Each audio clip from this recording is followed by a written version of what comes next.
sa ating channel mga kaibigan. At ito na po, malapit na ang inaabangang laban ng The Filipino Plus mga kaibigan.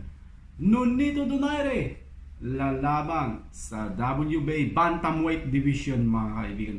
Championship fight at ang kalaban niya ay isang Japanese boxer sa pangalang Chuchumi mga kaibigan. Well, press conference po kanina mga kaibigan. And of course, sabi ng kanyang kalaban is nagagalak siyang makalaban itong si The Flash mga kaibigan. Of course, sabi ni Nonito The Flash Donaire is disiplinado po siya. He trained hard para sa laban na to mga kaibigan.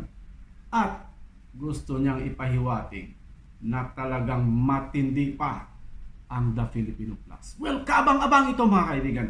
Panoorin natin ang highlights ng kanilang press conference. Let's watch the video.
There you are mga kaibigan. Suportahan natin ang ating Filipino champion.